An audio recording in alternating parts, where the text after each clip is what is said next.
Secunderabad cantonment assembly BRS అభ్యర్థిపై suspension వీడింది. లాస్యనందిత కుటుంబానికే బీఆర్ఎస్ టికెట్ ఇచ్చింది. సికింద్రాబాద్ కంటోన్మెంట్ బీఆర్ఎస్ అభ్యర్థిగా నివేదిత పేరును బీఆర్ఎస్ అధినేత కేసీఆర్ ప్రకటించారు. పార్టీ ముఖ్య నేతలు, స్థానిక నేతలతో చర్చించిన తర్వాత నివేదిత అభ్యర్థిత్వాన్ని కేసీఆర్ ఖరారు చేశారు.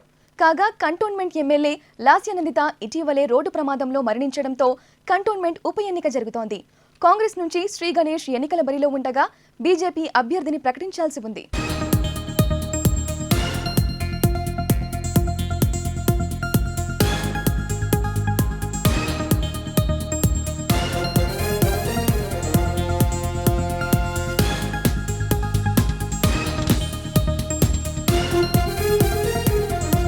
ఇక ఇదే అంశంపై మరింత సమాచారం మా ప్రతినిధి ప్రశాంత్ అందిస్తారు.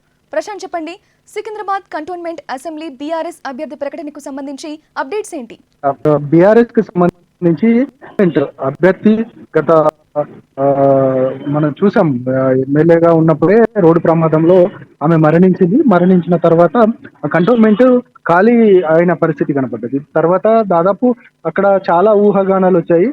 వివిధ పార్టీల నుండి వచ్చిన పార్టీల నుండి వేరే వారిని నిలబెడితే మాత్రం, బీఆర్ఎస్ నుంచి నిలబెడితే మాత్రం మేము ఖచ్చితంగా వేరే కాంగ్రెస్ వాళ్ళు కూడా చెప్పారు, వేరే అభ్యర్థిని కూడా మేము నిలబెడతాము, గతంలో ఉన్న సాంప్రదాయాన్ని ఆ విధంగానే కొనసాగించాలి అనేది కాంగ్రెస్ చెప్పిన వర్షన్. మరొక మారు అదే విధంగా ఇక ముందుకు పోతున్న నేపథ్యంలో ఇక కంటోన్మెంట్ కి సంబంధించిన వ్యవహారానికి సంబంధించి బీఆర్ఎస్ చాలా లేట్ గా రియాక్ట్ అయిందనేది కూడా కాంగ్రెస్ చెప్తున్న వర్షన్. మొత్తానికైతే బీఆర్ఎస్ చాలా మందిని ఆశావాహులు ఉన్నారు. క్రిషాంక్, అదే విధంగా గజ్జల నగేష్, వీళ్ళంతా కూడా ఆశావాహులు ఉన్నారు. కంటోన్మెంట్ కి సంబంధించి గత కొన్ని సంవత్సరాలుగా కంటోన్మెంట్ లో టికెట్ కోసం వాళ్ళు అధిష్టానం ముందు మొరబెట్టుకున్న పరిస్థితి కనబడ్డది.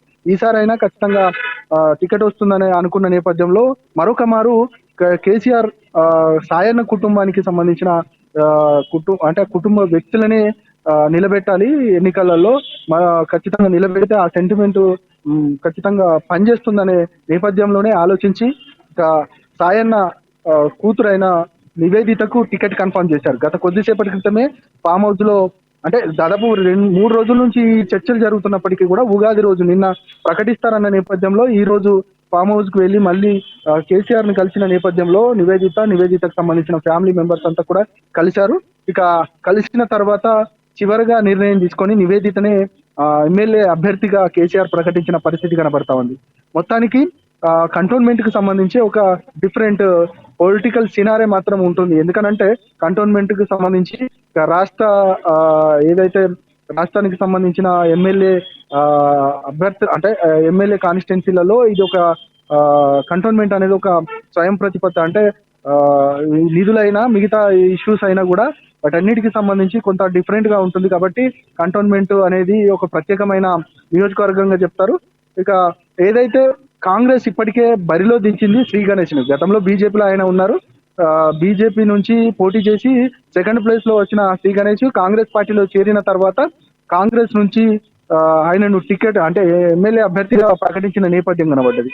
గతంలో రేవంత్ రెడ్డి ఖచ్చితంగా ఆ కుటుంబానికి సంబంధించి ఎవరైతే సాయన్న కుటుంబం నుంచి ఎవరికి టికెట్ ఇచ్చినా కూడా సాంప్రదాయాన్ని మేము పాటిస్తాము, మా అభ్యర్థిని కూడా మేము నిలపము అనేది కూడా చెప్పారు. కానీ ఇంకెవరికి అభ్యర్థిగా ప్రకటించినప్పటికీ కూడా మేము ఖచ్చితంగా ఇక్కడ కాంగ్రెస్ నుంచి కూడా అభ్యర్థిని నిలబెడతామన్నారు.